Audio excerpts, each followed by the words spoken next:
Everybody always says, if you tried your best, that's all that matters. The best is all you can do. If you tried your best, it doesn't matter what happens. It doesn't matter if you lose if you tried your best. Most people have heard that before. But there is a secret to the universe that most don't know. If you actually try your best, you can't lose. Not pretend to try your best, not try your best 90% of the time, not try your best with excuses. If you genuinely try your best all of the time, all day, every day, it's impossible to lose. So when people say, if you tried your best, it's okay to lose, that is a logic fail. Because if you lost, you didn't try your best in the first place. If you actually try your best, it is impossible to fail in this life. God is watching and he rewards those who want it the most. If you want it the most, you can have it. It's a competition. Every dollar you want, the house you want, the car you want, other people want, you have to win. You have to want it the most and genuinely do your best, because most people aren't capable of doing their best anymore.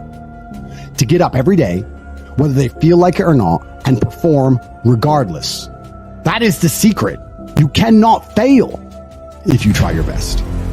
So if you don't have the car you want, the woman you want, the relationship you want, the friends you want, the house you want, you haven't been trying your best. Because I guarantee you, the second you do, you'll have all of it. I believe there's only 3 reasons people are not rich. One of 3 reasons. They're either stupid, arrogant, or lazy. Stupid is actually the smallest category. People think, oh, you know, there's a lot of stupid people. There are, but I know a lot of stupid people with a lot of money, right? There's so much money in the world. To be too stupid to generate money, I think is less than 5% of the population. We're genuinely too dumb to ever make a good wage. Then you have arrogant and lazy, and these are the 2 most common. Lazy because people just, oh, you know, but I need time to myself. Oh, you know, but it's the evening. Or, you know, it's hyper competitive. There are people who do not need times to themselves. There's an Indian in Islam, or there's a guy in Islamabad who'll do your job online for $3 an hour and he doesn't sleep. You're going to lose, right? So if you're going to be lazy in any regard, you have to understand there are people like me who are billionaires who work 18 hours a day. When I finish this, I get into my car and I open my laptop and I work on my way to my next appointment. Work all night until the day I go. When I go to sleep, I close my laptop and I'm asleep immediately. I work. That's all I do. Lazy is a big problem because people go, oh, but I just want to relax. If you just want to relax, that's fine. But you're competing against people who just don't want to relax and you're going to lose. And the last, and I'd say that's around, a lot of people have that element to them. A lot of people are lazy. That's about 50% of people. But the main reason people are not rich is because they are arrogant. If you were to take somebody who says, I'm doing my best, I'm really trying, and you were to get an exact schedule of their last week, and find all the times they've wasted time, you'd say, look, you've wasted time, wasted time, wasted time, wasted time. You know what's actually amazing? Most of those people are not even self-reflective enough to go, you're right, I'm not trying my best. You know what they'd say? Well, I have to rest sometimes. Well, I have to have a social life. Well, they'd be so arrogant because they're arrogant. I had to do my Facebook. Yeah. No matter, you'd even show them, here's where you fucked up. Well, you know, I have to, you're crazy.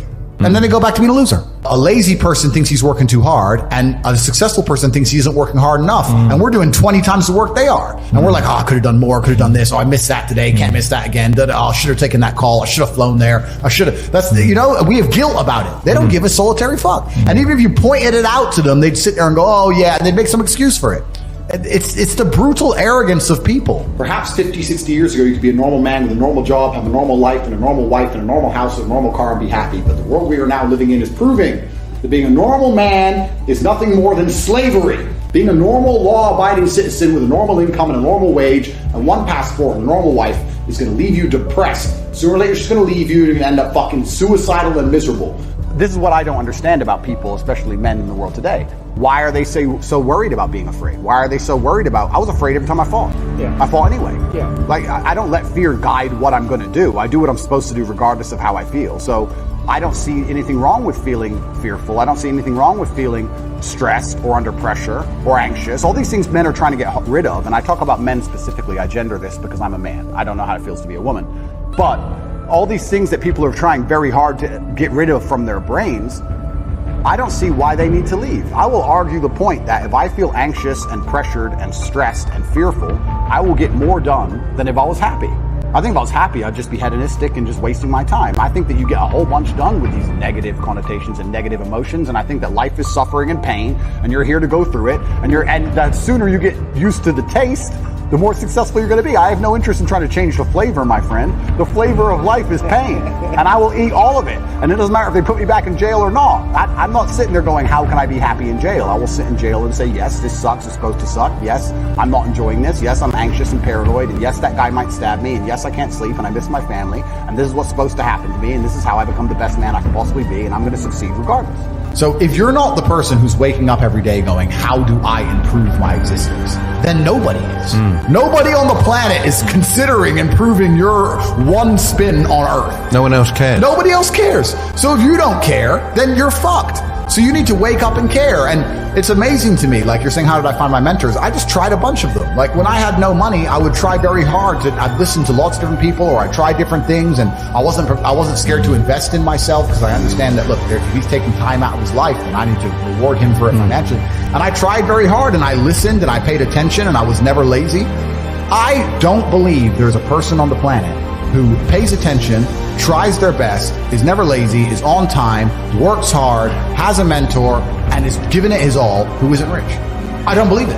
I think that if you do all those things, you're rich. And if you don't have any money, you're missing one of those key elements. Now, you can fool yourself and you can fool everyone else and you can pretend you're doing them, but if you're truly honest with yourself, am I finding people who are trying to teach me what I want to know, and am I trying my best? And the answer's fucking no every time. For you to become rich and successful is going to require pain and suffering. And you have to understand exactly what your dream life is to make the pain and suffering worthwhile. Think about it. Have you ever been to the gym and seen a person in fantastic physical condition? They're strong, they're ripped, they're large. And you say to them, how did you get so big and strong? And they say, I don't know. Oops, it kind of just happened. Or have you ever found a really rich man or a very successful man and said, how did you become rich and successful? And he goes, I don't know, bro. I just woke up one day and it kind of happened and now I'm living my dream life. No, there is a very detailed plan and roadmap. For you to become strong, you must eat a certain way. You must train a certain way. For you to become rich, you must earn money a certain way. You must understand exactly how you're going to make money, whether you're going to be a public-facing figure like me or a man of the shadows with millions of dollars. Unknown, but extremely powerful. You have to design your dream life. What house are you going to live in? Who's your woman going to be? Is she blonde? Is she brunette? What car are you going to drive? Have you even gone on the internet and spec'd your car? You can design your dream car right now for free on the internet, and you can choose the color. You can choose the wheels. You can choose the carbon. Is it a Lamborghini? Is it a Ferrari? Is it a McLaren? How much does it cost to the dollar? You talk about your dream life. You don't even know what your dream life is. How do you expect to get to a destination when you don't know where you're going? The last thing I am is a hater. If you make a bunch of money and you pull up next to me in a Lambo, I'm going to be the guy who shakes your hand and says, gee, boom, you escaped the Matrix. Congratulations. Welcome to the free world. That makes me happy.